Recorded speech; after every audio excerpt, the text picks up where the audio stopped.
Hello viewers, welcome to Touching Life on Humanitarian TV. It's Irene Okechukwu, and today we are going to be having a fresh episode on Touching Lives. Do not forget to like, subscribe, and as well drop a comment on our YouTube page and other social media handles. Thank you. Hello, my name is Irene Okechukwu, and I'm super excited much more about the organization. And right beside me, he is one of the international human rights activists in Nigeria. You're welcome, sir. Thank you. All right, sir. Can you please introduce yourself to our viewers? Okay. My name is Ambassador Salis Musa. I'm the country director, International Human Rights Movement in Nigeria. Okay, you're welcome, sir. Thank you. Okay. Please, our viewers want to meet you and also know what you will do in your organization. Okay. The main work we're doing in our organization is a representation. We're representing the weaker section of the society. Any kind of human rights violations in the country, we're trying to give our hands. We raise voices for the voiceless. All these kind of distances is what we're doing in the organizations. Okay, so since when do you people start up in Nigeria? Well, the organization existed for almost years, but we came to Nigeria in the last 2 years. We're here, but still making our structure across the whole country. Okay. So basically, what do you people do in your organization? What are the aims and objectives of your organization? Okay. The aims, as I said earlier, we are servicing humanity without caste, color, or creed. We make sure whose ever right we violated, we raise our voice to make sure his right is being regained. So this is almost what we're doing. And also we are now based in the core north to ensure the right of people are being regained. Because what we consider in the north, in all these kind of human rights violations are there, and then there is no awareness in the core north, and then there are so many things that we put into considerations that we're trying to make sure we make it in the core north. Like now, we're thinking of this issue of banditry that is happening in the core north, and we are looking at these people with special abilities, and also we are trying to look at special rights. All these things are new things that is happening in the core north, and then it's part of the human rights violations. That's true. So we now building this to ensure we have our people, many people in the core north understand their right. But the first thing we're trying to do now is to ensure we have the awareness. That is the main thing we're trying to achieve, to create awareness. Hey, you said something about the core north. Why core north? I thought you people were supposed to be in different parts of the country, like across Nigeria. Yes, we have coordinators across the whole country. But where we are concentrated in the core north, because that is where the population, according to what we are thinking, the populations are in the core north, and the rate of violations, the rate of illiteracy, the rate of all these things is based in the core north, and even the poverty is in the core north. And now, when you after it was in the northeast that is having insurgency, but now in the northwest is having banditry.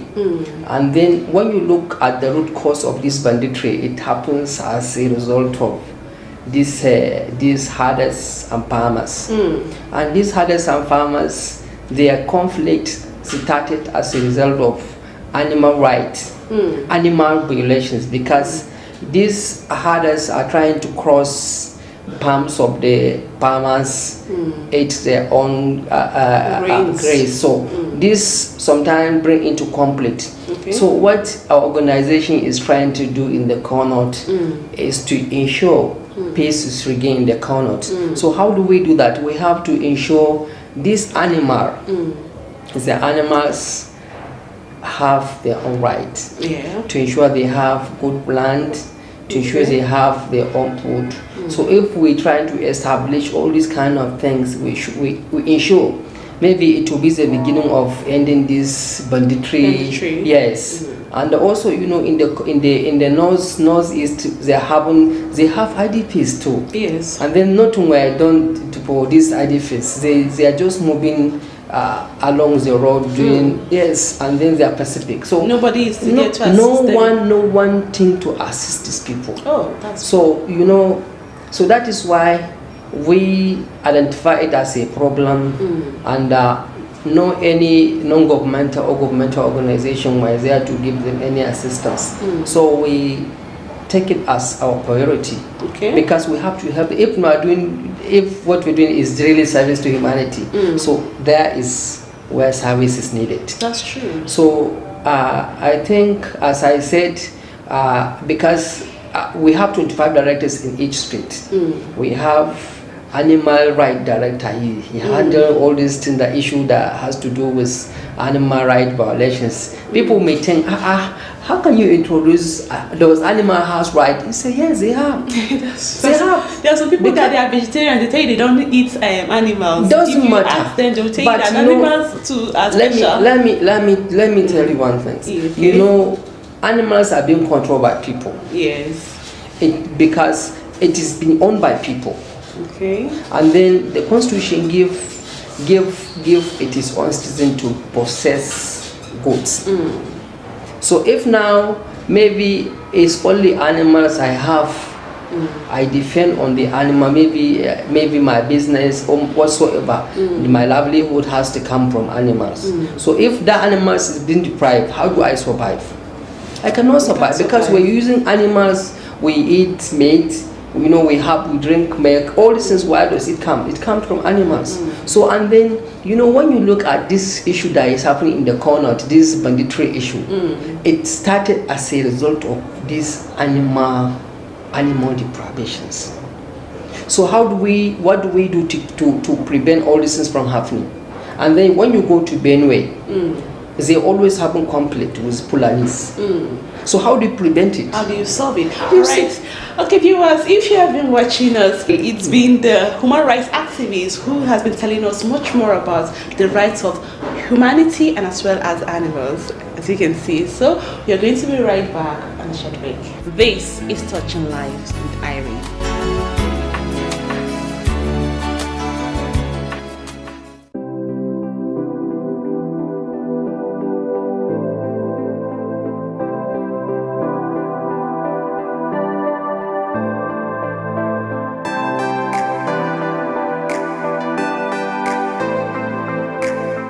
Alright, welcome back, viewers. I guess you all are enjoying the conversation between the human rights activists and me, and we're going to be telling you much more that you need to know about what they do.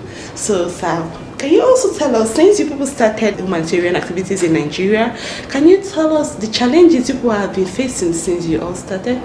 You cannot really start anything without having challenge. That's true. And then challenge is good because it teaches you a lot of lessons. That's true. So if you do things without having challenge, in fact, that means I will ask you to start over. So me, I really welcome challenges. So the challenges we're having now is, it's not easy because for you to create something that has to do with humanity, you have some people that will be saying what you're doing is wrong. Because no encouragement. Yes, no encouragement, or all these things. And then the big issue we're having is, we're doing it with our pocket. We don't have sponsorships. Wow. And our organization is based in Geneva. It has branches almost across the whole world because we have branches in almost 67 countries in the world. Wow. So, but here in Nigeria, we started it. We're using our money, traveling, whatsoever. We use our money to do it, which is not. It's not supposed to be like that. It's not supposed to be like that, but as I said, challenge is really good. So, because if to say now we started was maybe a very huge fund, it may not teach us, and it may not take us to where we are. You know, being me the country director, I handle case with my own hands. I investigate issues. I investigate human rights. Somebody right might be violated. He reported to me. I have to go. I will cite a very small example in Katsina State. Some girl, you know, I told you, we also focus more on the people with disabilities. We don't call them disability. We call them special abilities. Okay. Yes, because when you call them disabilities, it's like depriving them. Yes, it's true. But special abilities, that's how we call them. We call them people with special abilities. Special abilities. Yes. It's a small girl of 19 years. She was impregnated by a person 67 years. Can you imagine? So what happened? He impregnated her. She gave birth to a baby, very healthy baby boy. But so nothing were done. They even asked him to even at least be assisting her and the boy. So the man ran away. So he ran away from his He ran away from the village. So I have to drive myself to the village. I have to seek enforcement from police. We go there. We arrested the man. You see? So, you know, doing humanitarian thing is not easy. For me, going there, I have to pull my car. You also have to call a legal expert to follow you. I have to do all these things. So, See? you know, it's not easy. And then on daily basis, you know, when it comes to these ref cases in the corner, you know, only 1% is being reported. Only 1%. You can imagine. Only 1%. Why? Why is it because that way? Sometimes you know the victims when now it happens to this, when these rape cases happen, the parent may not be happy for the child to be exposed. That is why they said no, just please stop it. We may not be happy for so our daughter how can to solutions be provided? It cannot. That is why I say only 1%. Our concentration in the core north is really very important. Because sometimes when you ask NGOs to come to the corner, they are saying core north has insecurity. But in the real case, a humanitarian people or organizations cannot really consider a security issue. Because inside the security issue, that is where the worst. That is why we concentrate. We're doing it to ensure at least we suppress it. You know, our organization cannot really handle all these corners, but we're doing our best. But what we're struggling to ensure, if now we have a very good sponsorships, we ensure we cover all what we can do. And then it's not only the corner that we're operating. We have our coordinators across the whole country. The whole country have our coordinators, and each coordinator is having almost 25 directors. Wow. We have child right, we have often a woman, and often we have facial right. There are so many directors, and each director is having inspectors under him. You see? Like director child right is having inspector child advocate. Okay. So you know all these things is not easy. It's not easy at all. Yes, it's not easy. So you know, but being a humanitarian activities or issue is not easy. It's not easy. Yes. So all this, and then as I said, we focus more now on the animals' rights and people with special abilities. Now, when you go to the corner, this Almajiris that is one of the not problems is Almajiri that is begging on the road, which is a very big child right violations because it deprived child from going to schools. Yes. So we also focus on this to assist them, so they can bring them out of the road. Yes. So you know, because our organizations is not only on the human rights issue, we also go into sustainable development goals because we have to join hands together with. Yes. So when we do, at least we can restore somebody. We can promote him. Maybe someone has been a victim of, maybe his right has been violated. So we cannot only address his problem, we have to promote him. Promote him as well. Yes. So that people can be educated, enlightened as well. Yes. And the other issue we identified, which is not only in the Connaught, is across the whole country, facial rights. Okay. In Nigeria, fashion are always being violated. It was day before yesterday, I received a complaint from one hospital in Katsina State that is having this issue of patient violations, You see? which I have to report also. So from the way I notice it, there are huge patient right violations. You see, the patient rights are being violated? Yes. Okay, can you explain to our viewers how they are being violated? Okay. You know, there are many forms of patient right violations. There are many forms. Okay. Like now, you know, when we talk of maternal mortality, out of each 100 births in Nigeria, we're losing almost 40% or 30%. You don't know, women are dying during pregnancy. Yes. Because most of them may not even go for antenatal. They give birth at So home. what caused all these things? Poverty. Not only poverty, And awareness. lack of awareness, I think. Yes. It's violation of patient right. Whenever now you're pregnant, you're patient. At least health personnel are supposed to provide very excessive awareness. Even if it has for them to follow a pregnant woman to follow her into her home House, to yes. maybe yes. There should be a follow-up. But sometimes, don't you think that they are, in terms of medication, it can be a little bit expensive for them to afford? It doesn't matter. You know, I've been in so many countries. Okay. Last I think it was just 5 months I was in Ghana. Okay. And also I traveled in 3 states. I think it was only 3 states in Ghana. I traveled to Accra, to one state they call Takoradi, Okay. and the Ho. So the health system in Ghana is very much different in Nigeria. It's kind of better than Nigeria. It's more better. Wow.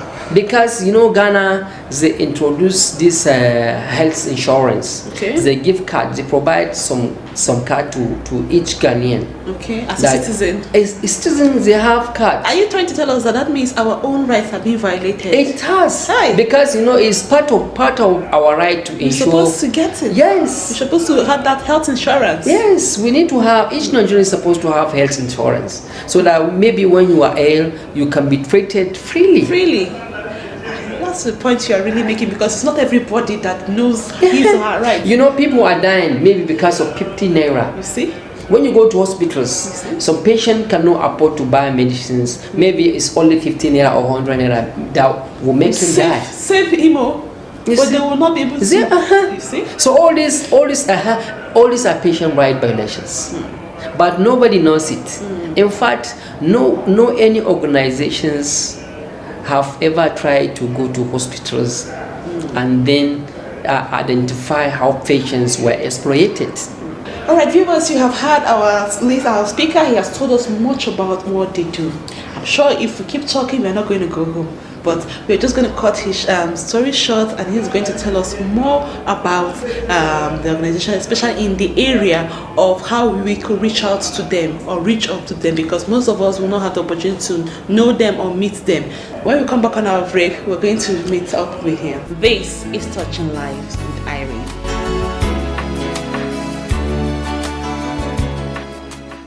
All right, viewers, welcome back.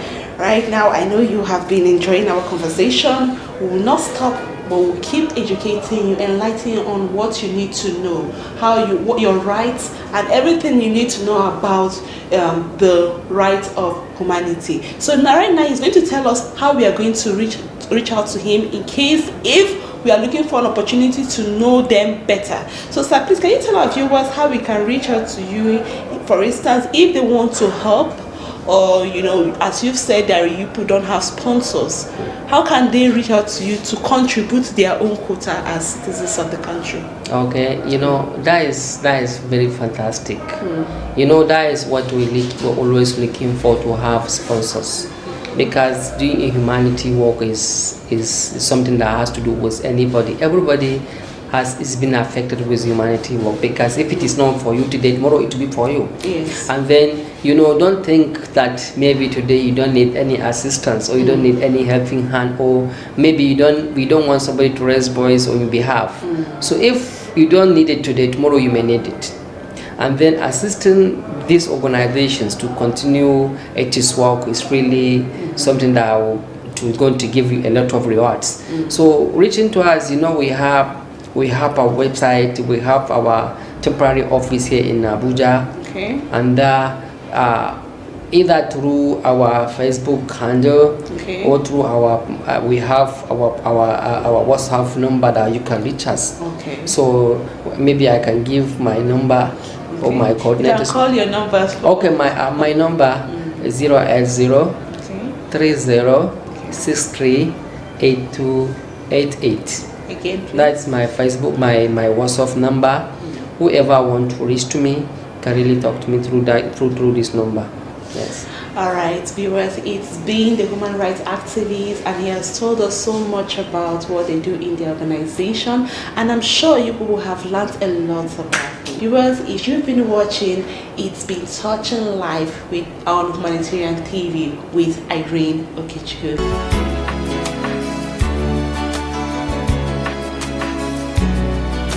And to stay connected, make sure you share, like, and drop a comment. This is Touching Lives with Irene.